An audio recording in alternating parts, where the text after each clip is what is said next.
I was reading this Politico piece today. I go through stuff, and sometimes I just get hung up, and I start reading something that I'm not gonna. But Oh there boy. was a Politico story. No, this is about like the Ozarks, like the partying that's going down in the Ozarks, Oh yeah. and the anti-vaccination and anti-COVID and anti-mask stuff. Like, there's just all these pieces out there right now, bemoaning how like people are being too condescending to people who haven't gotten vaccinated yet.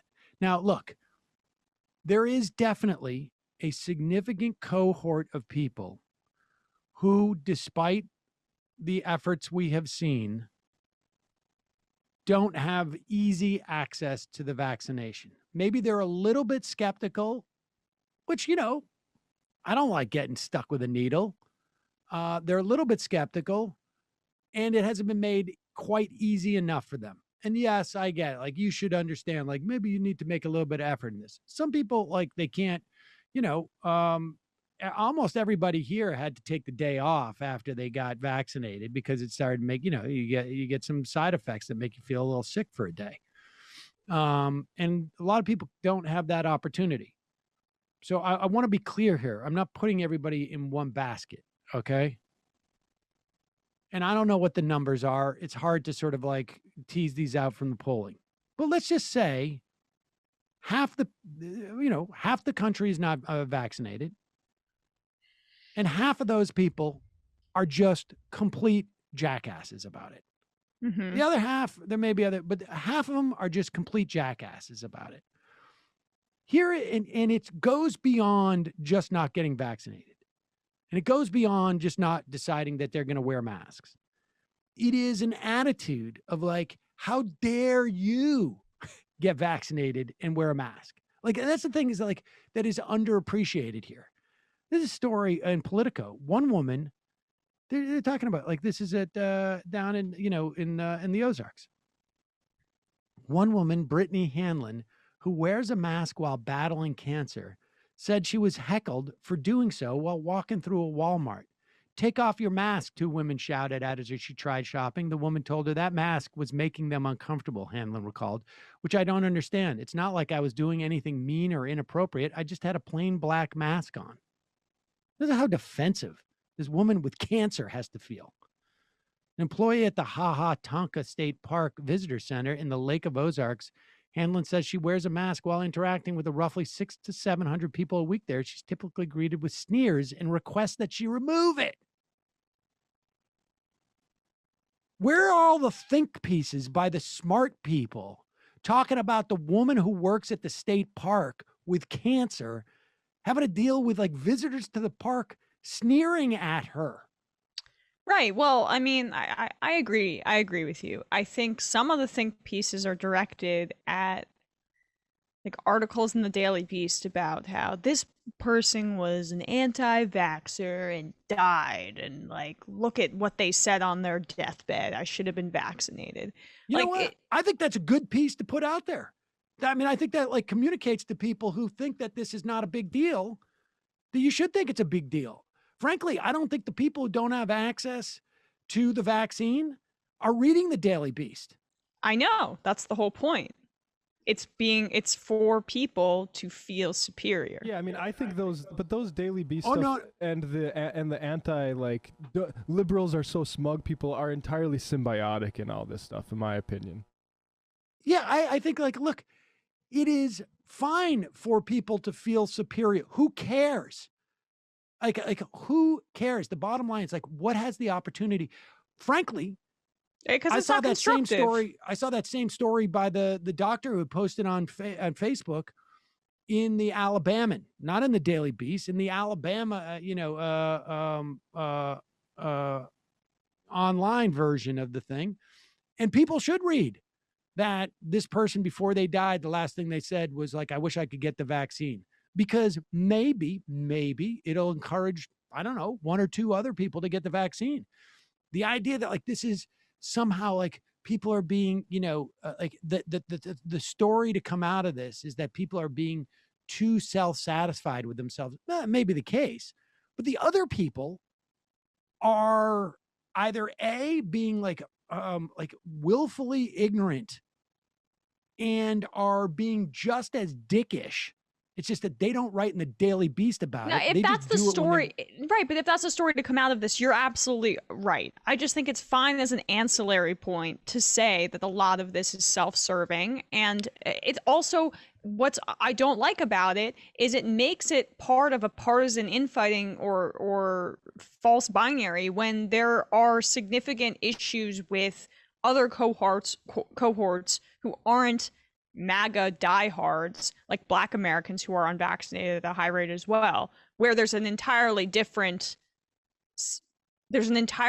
conversation to be had, where that's a lot about skepticism of our institutions, etc. But here's the thing. What we should be doing as a government is probably mandating it, but everybody's terrified of doing that because of the cohort that you're saying is being addressed too much. I mean, let's be clear. Like, we can't do this.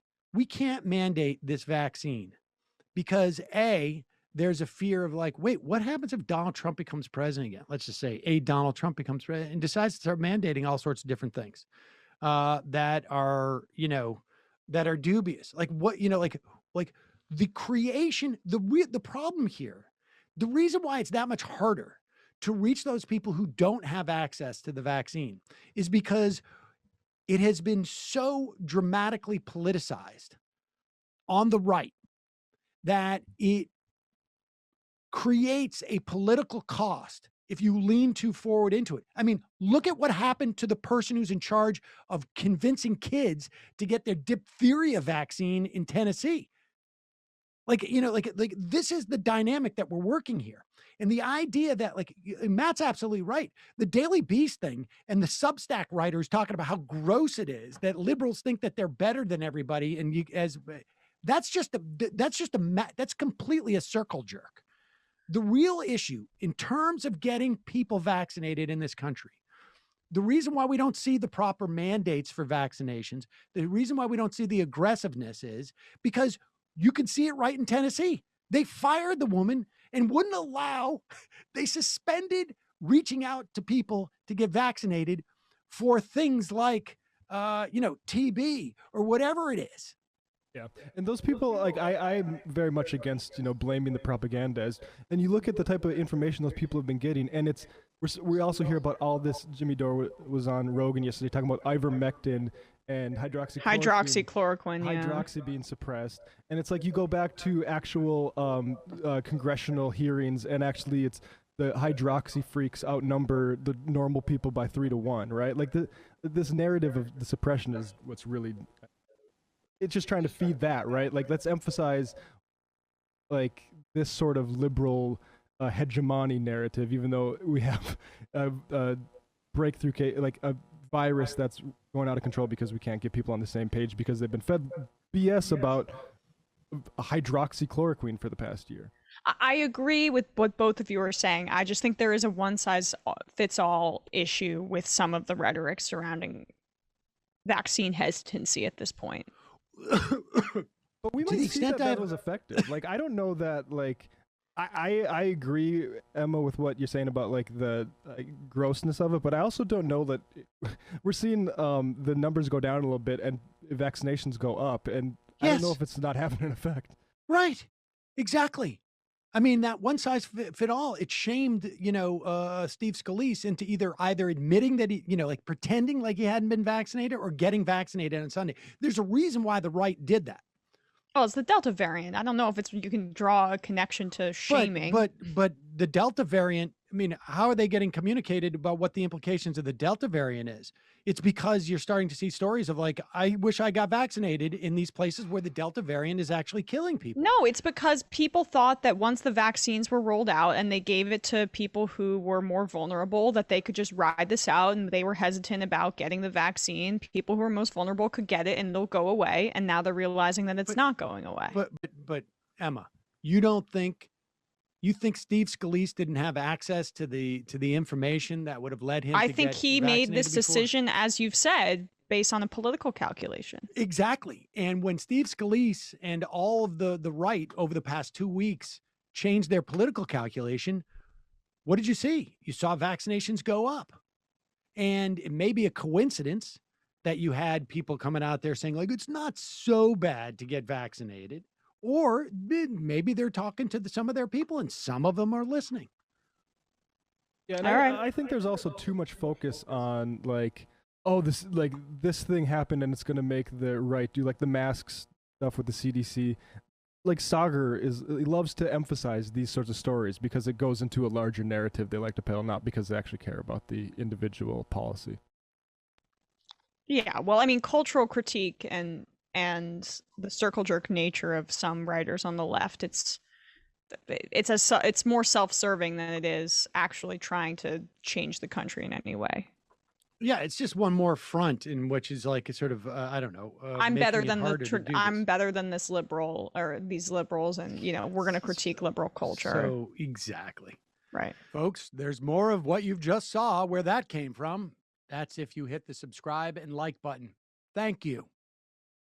Really, thank you.